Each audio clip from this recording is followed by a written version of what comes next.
Good morning mga ka-Asenso.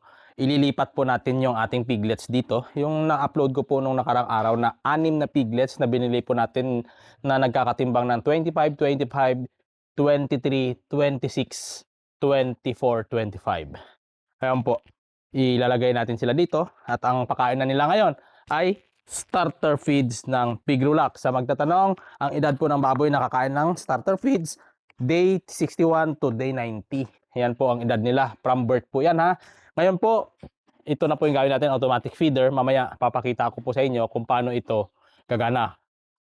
Abangan nyo po. Kukunin natin yung piglets doon. Good morning. Ayusin natin yung inyong bagong bahay.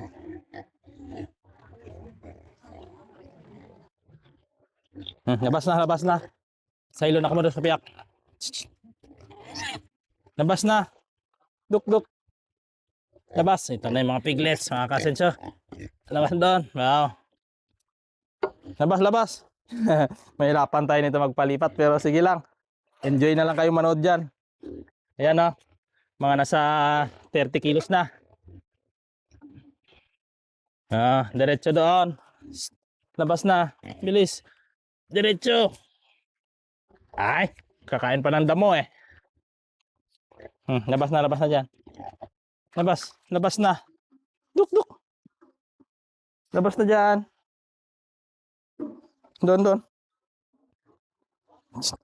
Doon, diretso. Dito sa balay. Labas na dyan, labas. Takot yung dalawa mga kasen. So, halos ayaw lumabas. 4 pa lang lumabas. Labas na.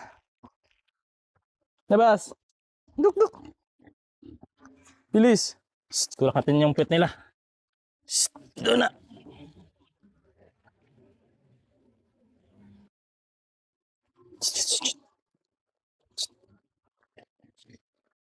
Yan, pasok ka doon. Diyan ka lang. Bigyan natin ng feeds para hindi maag. Kalat. Luk. Ayan. Enjoy ka dyan sa swimming pool nyo.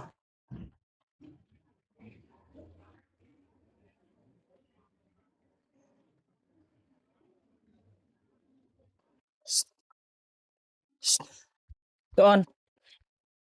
Pasok doon. Pasok doon. Dito. Yan ang kumakain ng kapatid mo doon. Saan pumunta? Doon. Saan pumunta? Doon. Pasok. Pasok doon. Ayan. Isa na lang. Yung kaya na kayo doon.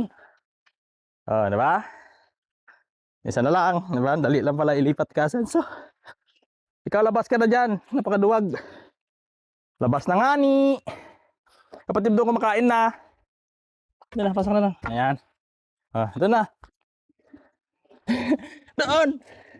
Madali lang sila itulak dahil nga maliit pa sila. Mga nasa 30 kilos ito. Ayan. Pasok.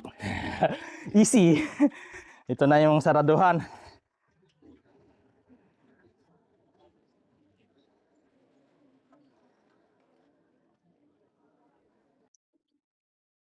Kumain kayo doon, oh.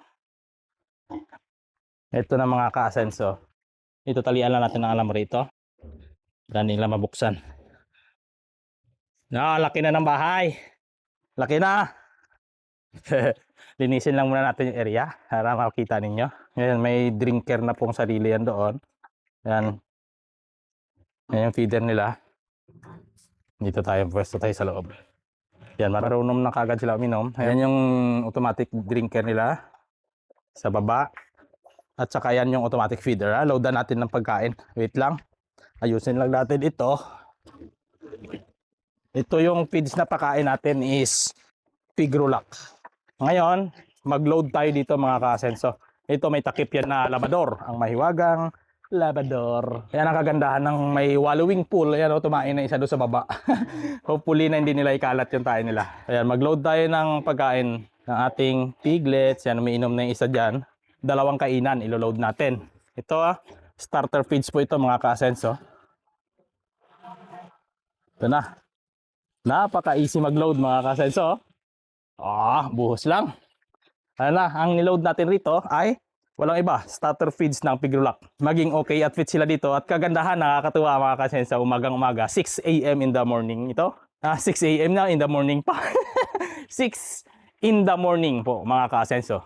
Doon sila tumayo sa baba dahil may wallowing pool sila, makikita nyo umiinom, kumakain na yan, no? Kagandahan ng automatic feeder, kusang bumababa. At kagandahan dyan, hindi madudumihan dahil meron tayong mahiwagang labador. Tatakip natin na fit kahit malakas yung hangin, di ito mapapalid. So, nilagyan natin ito ng 4 na kilo hanggang dito lang. So, 8, 12, 16, mga kalahating sako. Kasya dito mga kasenso. Kasi ito is 4 kilos na ito eh. Makikita nyo dyan sa video.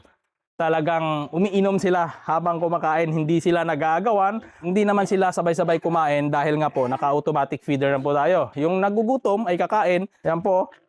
Nahuhulog lang kusa ang feeds habang sinusungkit ng kanilang dila. Yun, ninuubo sa sobrang takaw. Ito po, ating pagkain, sa picture pa lang, lusog-lusog na po ang ating mga alaga. Talagang forma ng puwet ay masel-masel na po yan.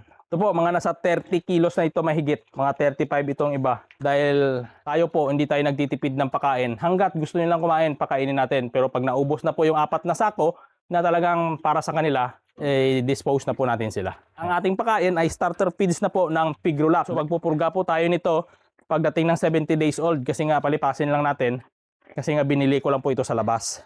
Pero kung sariling alaga ko po, pag edad nila ng 60, pinupurga ko na po yan gamit ang Pepe Dewormer.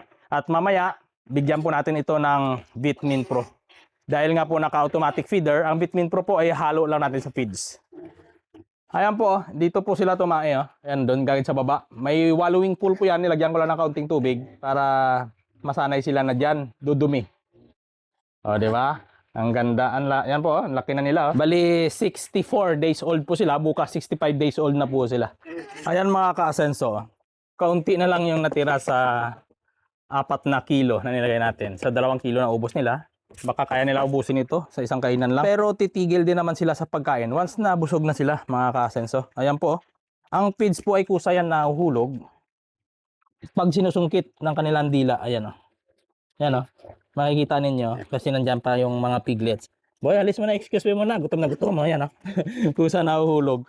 Kumbaga unlimited po yan mga ka-asenso. Hanggat tayo ay may tiwala kay God, may biyaya. Ganon din po sila. Hanggat may laman, may mahuhulog.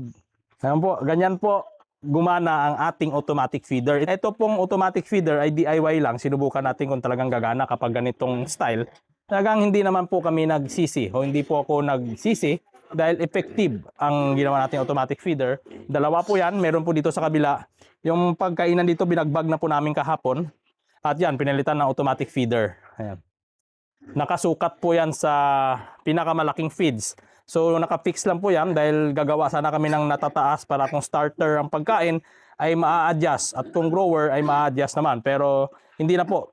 Sa pinakamalaking feeds na po kami nag-adjust sa finisher na po. Para hindi na po gagalawin. At kung maliit naman na feeds ay mas marami-rami ang nahuhulog kapag sa malalaki na ay eksakto lang. Ayan po, ganyan lang po. Ayan po, may tubig silang kaunti. Hindi naman sila nalulublob. Pero nilalagyan lang natin para masanay na dyan sila dumumi. Ayan. Hanggang dito na lang mga ka-asenso. Good morning po.